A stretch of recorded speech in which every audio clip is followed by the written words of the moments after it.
여러분 프로일수록 기본기가 강하다 하는 그런 말이 있습니다. 사실 왜냐하면 인생의 각 분야에서 그 정상에 오르는 사람들은 거의 예외가 없이 처음 시작할 때에 그 기본기를 잘 배우고 또 익히고 또 그것을 유지하는데 충실하였던 자들이기 때문입니다. 그래서 이제 작가로서 글을 쓰거나 또 운동선수로서 운동을 하고 과학자라서 또 열심히 전문적인 분야를 연구하고 또 이 건축가로서 어떤 건물을 짓는 등 그 인생의 모든 분야에서 예외 없이 통용되는 것이 바로 뭐냐면 바로 이 기본기. 그래 인생을 살면서 성공을 위해서 가장 강력한 무기가 뭐냐? 그것이 뭘까요? 바로 이 기본기인데 기본기가 이 분야에서 무엇인지를 알아야 되고 그 기본기부터 배우고 익히고 훈련하고 연습하는 것이 가장 중요한 것임을 볼 수가 있습니다. 그렇습니다. 그러기에 이 기본기를 처음 배울 때는요, 사실 조금은 힘들고 조금은 고달퍼요. 내 뜻대로 또 내가 하고 싶은 대로 이렇게 하고 싶은 마음이 있지만 그렇게 하면 안 되는 거지. 거기에 맞춰서 해야만이 그것이 기본기가 다져져야 가면 갈수록 더 잘 되고 그 빛을 발하고 큰 힘이 되는 것을 보게 되는 것이죠. 하지만 어떤 분야에서든 간에 이 기본기를 업신여기고 무시하여서 건너뛰고 소홀히 하면 어떻게 됩니까?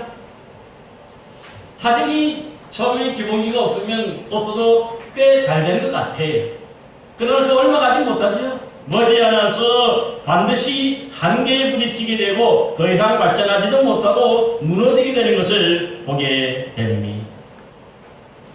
그러기에 뭔가 우리가 인생에서 뜻대로 안 되고 뭔가 실패를 거듭하고 있다면 다시 한번 돌이켜 보여야 하는 것은 바로 이 기본기. 그래서 지금 내가 얼마만큼의 그 기본에 벗어나가 있고 또 이것을 내가 기본기를 얼마만큼 내가 많이 잊어버리고 있는가를 다시 한번 우리가 생각하고 돌이켜서 그 기본부터 바르게 지켜가고 거기에 충실하면요 또 시간이 흐르면 어떻게 됩니까? 힘을 발하게 되고 그것이 결국은 실패를 극복하고 성공하는 비결이 되는 것입니다.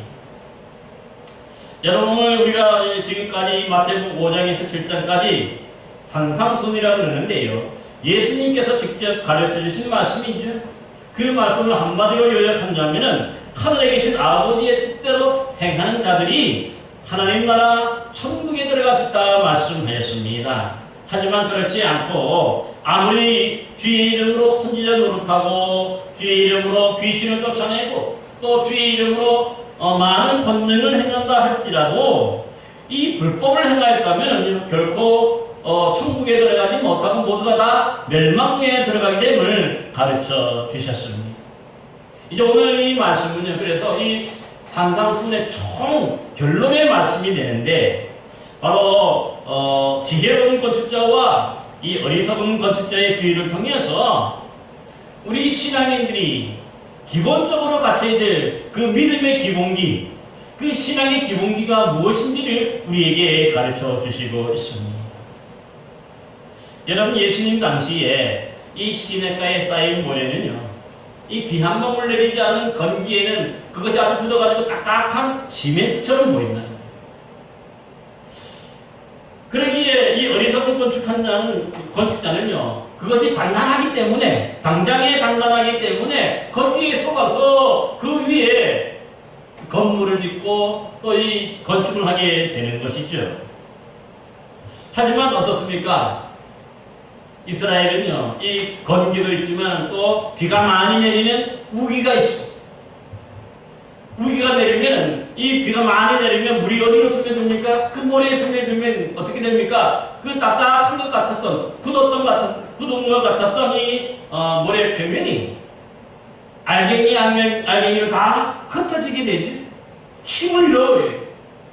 그래서 그 위에 있는 집도 당연히 무너지고 넘어지게 되는 것을 볼 수가 있는 것이죠. 따라서 반대로 이 지혜로운 건축자는요, 이 겉으로는 볼 때는 단단해 보이는 이 표면일지라도 결코 속지 않는다는 거죠.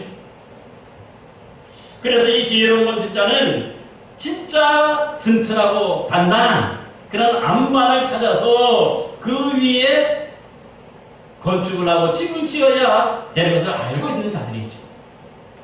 그래서 조금은 힘들고 조금은 어렵지만은 이 단단한 암석을 찾아서 그 위에 집을 짓는 자가 바로 지혜로운 자인 것을 볼 수가 있습니다. 여러분, 이게 우리가 아파트 공사도 보면 괜히 뭡니까? 이 땅파기를 하는 게 아니죠. 대개 보면 그 바위 암석이 나올 때까지 웬만큼 파요. 그래야 거기에다가 기둥을 세우고 거기에다가 건물 한 칸 한 칸 올라갈 때에 아주 높이 올려도 어떻습니까? 튼튼하게 견디는 것을 볼 수가 있는 것이죠. 마찬가지입니다. 사실 예수님 당시에 이 서기관들과 바리새인들은 사실 스스로 하나님의 말씀으로 신앙을 짓는 사람들, 말씀의 집을 짓는 자들이라고 자처했던 자들입니다. 그러나 그들이 이렇게 말씀의 집, 그 믿음의 집, 그 신앙을 짓는다고 자처했지만은 그들이 얼마나 어리석은 건축자인지를 오늘 본문의 비유를 통해서 우리에게 가르쳐 주고 있습니다. 왜일까요? 사실 그들은 이스라엘 백성들에게 아주 거창하게 하나님의 말씀을 잘 알고 있었기 때문에 그들에게 잘 가르쳤던 그런 사람들인데, 문제는 뭡니까? 그들이 이렇게 말씀을 많이 알고 있고 말씀을 또 가르치기는 했지만은 사실 그 말씀대로 살지 않고 말씀대로 행하지 않았던 것을 볼 수 있어요. 그래, 이 산상수훈에서도 보면은 처음부터 이 예수님은요, 서기관과 이 바리새인들의 그런 신앙적인 위선과 외식에 대해서 경고하셨은 것을 볼 수가 있습니다. 5장에서 보면은 살인하지 말라, 간음하지 말라, 이혼하지 말라, 맹세하지 말라, 보복하지 말라, 이웃 사랑하라 하는 이러한 말씀을 해주셨고, 또 6장에서도 보면은 구제하라, 기도하라, 금식하라는 이런 말씀을 통해서 그 서기관과 이 바리새인들이 그 말씀대로 행하지 않았던 것들 구체적인 예까지 들어서 우리에게 가르쳐 주셨어요. 그러게 예수님은요, 이 산상수훈뿐만 아니라 마태복음 23장에도 보면은 2절 3절에 서기관과 바리새인들이 모세의 자리에 앉았으니 그러므로 무엇이든지 그들이 말하는 바는 행하고 지키되 그들이 하는 행위는 본받지 말라. 그들은 말만 하고 행하지 아니하는 자들이라고 말씀하고 있습니다. 그러니까 아무리 말씀을 많이 알면 뭐합니까? 아무리 말씀을 잘 가르치면 뭐합니까? 그들 스스로가 이 하나님의 말씀대로 살지 않고 하나님의 말씀대로 행하지 않았다는 거예요. 여러분, 그러니까 이 바리새인과 서기관들이 믿음이 있는 겁니까? 없는 겁니까? 여러분요, 그리고 하나님 말씀을 많이 한다고 믿음이 있는 게 아니에요. 믿음은 어떻게 생깁니까? 하나님의 말씀대로 행할 때에, 순종할 때에 그 믿음이 생기는 거죠. 그런데 그들이 이런 말씀을 많이 알고 듣고 있으면서도 행하지 않고 그 말씀대로 살지 않았으니까 믿음이 생길 수가 없는 거죠. 그러게 그들의 믿음은 뭡니까? 위선적인 믿음이라 하시고 또 가짜 믿음, 외식한 믿음이라고 그렇게 예수님은 말씀하시는 것을 볼 수가 있습니다. 사실 그렇습니다. 우리 신앙에 있어서요, 가장 기본이 되는 것, 기본 중에 기본은 뭐냐? 바로 말씀을 듣고 행하는 것입니다. 말씀을 듣는 게 기본기가 아니에요. 그 말씀을 내가 아는 만큼, 들은 만큼 내가 살고 그대로 따라 행하는 것, 이게 바로 우리 믿음의 기본기고 신앙의 기본기예요. 우리가 이 말씀을 따라 행하고 말씀을 따라 해버린다, 그 믿음이 사실이고, 그러다 보니까 그 믿음이 성장하고 자라가게 되는 것, 튼튼하게 된다고 하는 것을 볼 수가 있습니다. 여러분, 그래서 아무리 말씀을 많이 알고 있고 또 가르친다 해도요, 이 말씀대로 행하지 않고 그 말씀대로 살지 않는다면요, 그 사람은 믿음이 없는 사람, 이 신앙의 기본기가 안 되는 거죠. 그래서 우리가 왜 나는 믿음이 없고 이렇게 오래 신앙생활을 했는데 왜 이렇게 내가 믿음이 없고 흔들린 것 같나 생각하면 그 가장 근본적인 건 뭐냐면은 이 기본적인 말씀을 행하지 않았기 때문에 따라 살아본 적이 없어요. 교회 와서 말씀을 듣고 또 하지만 한 번도 그 말씀을 살아본 적이 없으니까 믿음이 생길 수가 없는 거지. 그러기에 이 믿음이 아무리 그래서 말씀을 많이 알고 있다 그래도 그래서 신앙이 오래되고 연자가 오래됐다 그래도 믿음 말씀을 살아본 적이 없으니까 믿음이 없는 것과 똑같으니까 어떻습니까? 당연히 그 믿음은요 튼튼한 믿음이 아닌 거죠. 아주 연약한 믿음. 그래서 모래 위에 지은 짓과 똑같다는 거죠. 내가 말씀대로 살아본 적이 없고 그 말씀의 열매를 맺어본 적이 없으니까 이 믿음이 생기지 않았으면 어떤 일이 벌어집니까? 당연히 어려움이 닥치고 힘든 일이 있으면 이 신앙을 그만두게 되고 또 무너지게 되고 넘어지게 되어 있는 거예요. 이번에 코로나 사태를 통해서 우리 잘 알고 있잖아요. 우리나라 그래서 100만, 1000만 명이나 된다고 생각했는데 아니에요. 내부적으로 해보니까 540만 정도밖에 안 돼요. 우리 이단까지 다 포함해가지고 반토막이 나요. 이 코로나로 하는 큰 어떤 그런 뭡니까 홍수가 나고 바람이 부니까 어떻습니까? 다 추풍가게처럼 다 많이 떨어진 거죠. 지금 여기 남아있는 사람은 적어도 그러니까 뭡니까? 그래도 믿음이 튼튼한 사람. 그래서 신앙의 기본기가 되어 있어서 하나님의 말씀을 듣고 하나님 말씀을 따라 살려하는 그런 사람들인 것을 볼 수가 있습니다. 그러기에 야고보서 2장 14절 17절에서 말씀하시기를 내 형제들아 만일 사람이 믿음이 있노라 하고 행함이 없으면 무슨 유익이 있으리요? 그 믿음이 능히 자기를 구원하겠느냐?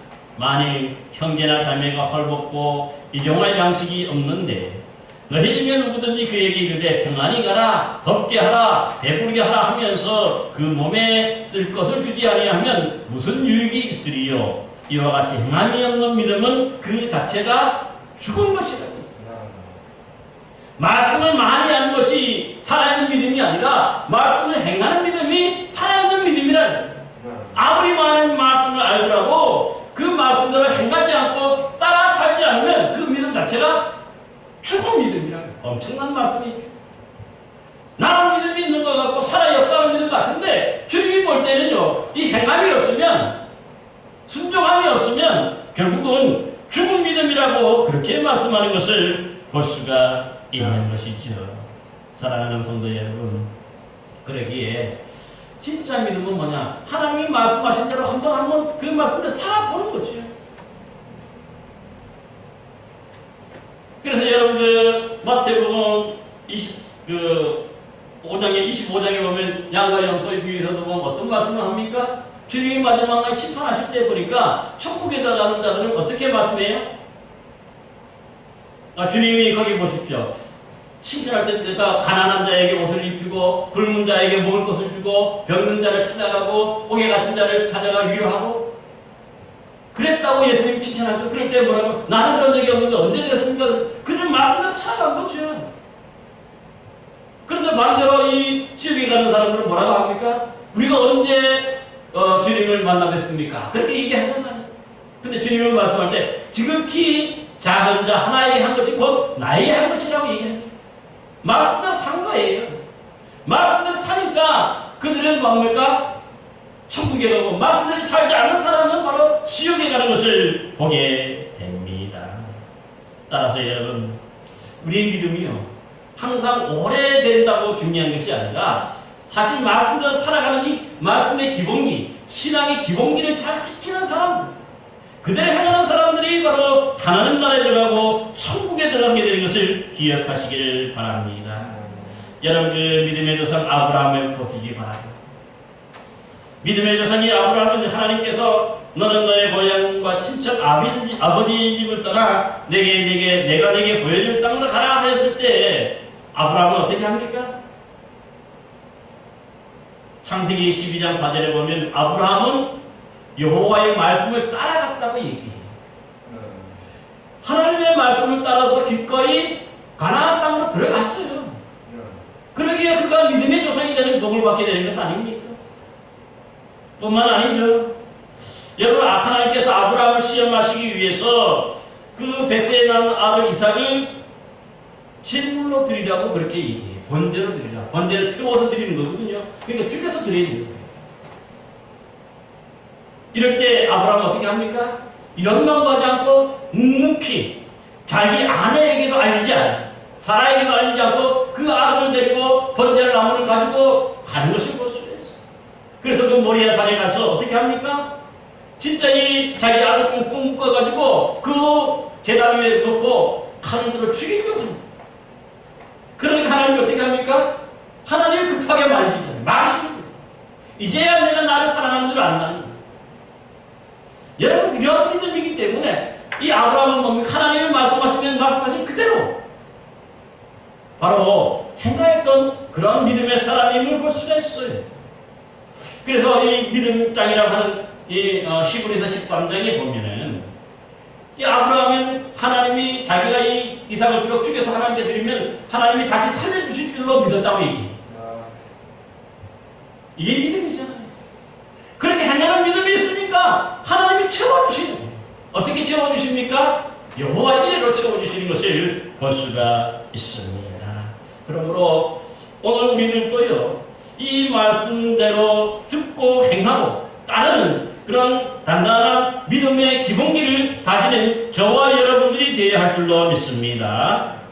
여러분, 그 구약성경 열왕기상 하 5장에 보면은요, 이 문둥병이 들린 아람 군대 장관 나아만의 이야기가 나오고 있습니다. 이 나아만은요, 한 나라의 군대 장관이겠지만은 문제는 뭡니까? 그를 괴롭히는 몸에 문둥병이 있었어요. 그래서 어느 날 자신의 종으로부터 그 이스라엘의 하나님의 사람 엘리사가 바로 이 고칠 수 있다고 하는 그런 소문을 듣죠. 그러자 예언을 망해가지고 이 엘리사를 찾아요. 하지만 엘리사는 어떻게 합니까? 집에 들이지도 않고 문도 안 열어보고 그냥 너는 가서 요단강에 몸을 7번 씻으라 내 살이 회복되어 깨끗하리라 이 말씀만 전하는 거예요. 그러니까 이 나아만 장군이 그만 기분이 나쁜 거지.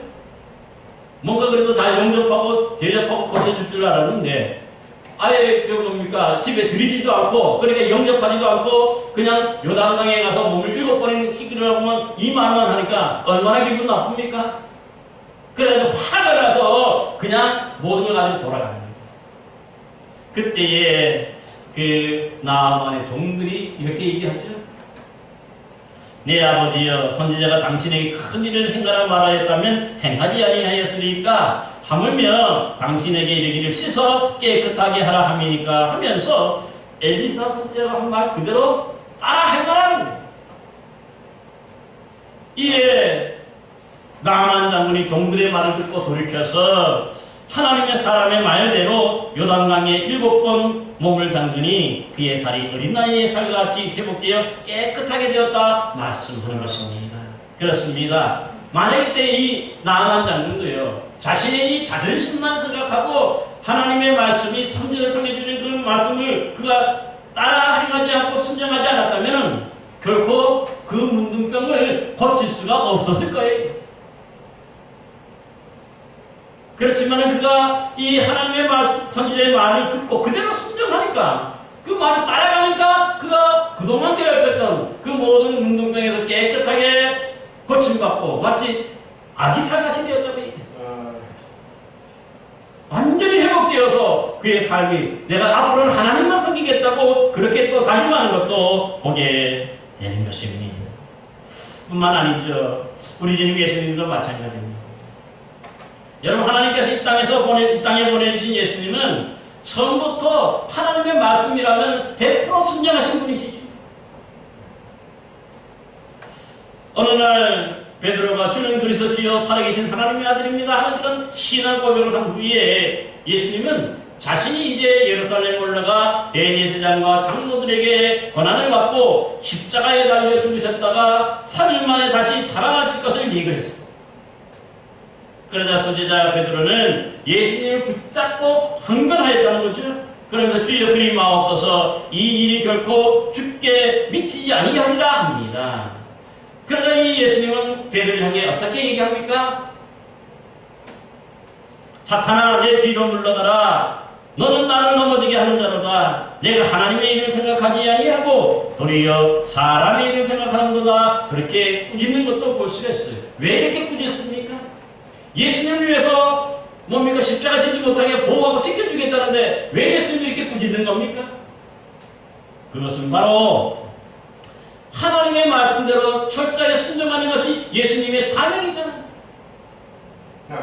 그런데 베드로의 말을 듣고 예수님이 십자가를 지지 않는다면 어떻습니까? 하나님의 말씀에 불순종하는 것이 되잖아요. 그러니까 나를 넘어지게 한다고 베드로를 얘기합니다. 베드로는 잘한 일이지만 그러나 주님이 볼 때는 그것은 주님이 하나님의 말씀대로 행하는 것을 가로막고 방해하는 일이 됐기 때문에 사탄이라고까지도 얘기하시는 것을 볼 수가 있습니다. 이처럼 우리 주님 예수님도요. 사람들의 어떤 생각이나 이런 걸 따라가는 게 아니라 하나님의 뜻만 생각하고 하나님의 뜻을 100% 행하시기 위해서 자신의 목숨까지도 기꺼이 내어놓은 것을 볼 수가 있습니다. 이것이 진정한 믿음이죠. 하지만 오늘날 우리의 믿음은 사실 하나님의 말씀을 들은 대로 행하지 않고 계속 자기 뜻대로 행하여서 마치 모래 위에 집을 짓는 어리석은 자들처럼 그 믿음이 부족한 것을 볼 수가 있습니다. 요즘에 그 하나님의 말씀이 사실 곳곳에서 울려 퍼지고 있는데 2016년 통계를 보니까 전국 우리 개신교회 숫자가 54,985개 교회가 있습니다. 그러니까 이 교회의 숫자는요, 사실 동네에 있는 이 편의점보다, 동네 편의점보다 훨씬 많은 숫자라고 합니다. 그만큼 그러니까 더 많은 곳에서 매일 교회에서 또 교회 홈페이지를 통해서 또 국동방송, 기독교 방송국 또 이런저런 인터넷 매체를 통해서 엄청난 말씀이 쏟아지고 있지. 그 수많은 말씀이 쏟아지고 있는데 그런데 한국 사람들은 더 이게 뭡니까? 요즘에 이 어렵잖아요. 더 힘들잖아요. 그 이유가 뭐라고 생각합니까? 이렇게 수많은 말씀들이 곳곳에서 쏟아지고 듣지만은 우리가 말씀을 듣지 못해서가 아니라 말씀을 행하지 않기 때문에 그래요. 그 말씀이 사실이지 아닌지를 내가 살아보고 또 행해봐야 되는데 그 말씀을 행하지 않고 살지 않기 때문에 이런 영적인 능력도 잃어가는 것을 볼 수가 있습니다. 한 귀로 듣고 그냥 한 귀로 흘러버리니까 그 신앙이 자라지 못하잖아요. 튼튼한 신앙이 될 수가 없잖아요. 신앙의 기본이 안 돼 있는 겁니다. 듣고 흘러버리는 이 신앙은 신앙이 아니에요. 오늘 와서 예배드려서 그냥 가는 것, 이게 신앙이 아니라 여러분들이 말씀을 들은 대로 행하는 것, 살아보는 것, 이게 바로 믿음이고 이게 바로 신앙인 줄로 믿습니다. 여러분 그러기에요. 당시 이 바리새인과 서기관들도 이 예수님께서 산상수훈을 통해서 들려주셨던 말씀, 이같이 너희 빛을 사람 앞에 비치게 하여 그들로 너희 착한 행실을 보고 하늘에 계신 너희 아버지께 영광을 드리라, 그렇게 말씀하셨음에도 그들은 하나님의 영광을커녕 하나님의 영광을 가리는 자로 사는 것을 볼 수가 있죠. 또한 예수님이 살인하지 말라, 간음하지 말라, 맹세하지 말라, 보복하지 말라, 너희 원수를 사랑하며 너희 박해하는 자를 위하여 기도하라고 말씀하셨는데 그들이 그러지 못하지. 그렇게 살지 않았어요. 또한 예수님이 보물을 땅에 쌓아두지 말고 하늘에 쌓아두며 하나님과 재물을 겸하여 두 주인을 섬기지 말라고 그랬는데도 불구하고 지금 두 주인을 섬기고 있지. 하나님의 말씀대로 행하지 않으니까 당연히 거기에 말씀의 열매도 없고 의의 열매도 없고 또 성령의 열매를 맺을 수가 없게 되는 것입니다. 그러므로 그만큼 이 우리 신앙인의 기본기인 하나님의 말씀을 듣고 한 말씀을 듣더라도 그 말씀대로 살아가는 것, 행하는 것, 이것에서부터 우리 믿음이 시작이 되고 이것이 쌓여야 우리의 큰 믿음으로 이렇게 성장해 가게 되는 것을 볼 수 있습니다. 여러분 중세시대에 그 로마 카톨릭 교회를 중심으로 하나님의 말씀대로 행하지 않고 인간의 뜻대로 살아갔기 때문에 그때가 역사에 있어서 영적 쇠퇴기, 영적 암흑기라고 얘기해요. 그러자 이 루터나 카이비를 통해서 이런 개혁자들은 어떻게 합니까? 그들이 다시 한번 외친 것이 뭐냐면 기본으로 돌아가자는 거예요. 그 기본으로 돌아가자는 게 뭐냐면 오직 성령, 오직 믿음, 오직 은혜, 오직 그리스도, 오직 하나님의 영광을 위해서 이 5가지 모토를 내세운 것을 보십시오. 이대로 살아보자. 예수님 중심으로 살아보고 하나님 말씀 중심으로 살아보자. 하나님의 영광을 살아가자.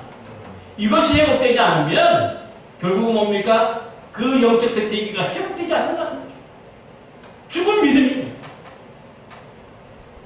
마찬가지로 오늘도 코로나 팬데믹 이후에 이 영적으로 무너진 우리 한국교회를 살리고 우리의 믿음을 살리고 우리 신앙을 다시 세우기 위해서는 이 믿음과 이 신앙의 기본인 하나님의 말씀대로 살아가는 저와 여러분들이 되어야 할 줄로 믿습니다. 말씀대로 이행하고 말씀대로 오늘도 살아가는 저와 여러분이 되어야 이것이 회복이 되고 그래야 다시 한번 우리에게 한국의 믿음의 교회, 믿음의 집, 이 말씀의 집이 지어지게 될 줄로 믿습니다. 따라서 오늘도 산상송을 통해서 이 마지막으로 들려주시는 이 예수님의 가르침의 귀를 기울이면서 우리 모두가 이 믿음의 기인 하나님의 말씀을 듣고 행하고 실천하는 참된 신앙인이 되시기를 간절히 기원합니다. 그리할 때 하나님께서는 여러분들이 그 어떤 어려움과 혼란이 닥치더라도 결코 흔들리거나 무너지지 않는 그런 지혜로운 건축자 같은 믿음의 건축자들이 되어서 여러분 모두도 하나님 나라의 복을 누리게 될 줄로 믿습니다. 이런 은혜가 충만하기를 기원합니다. 기도.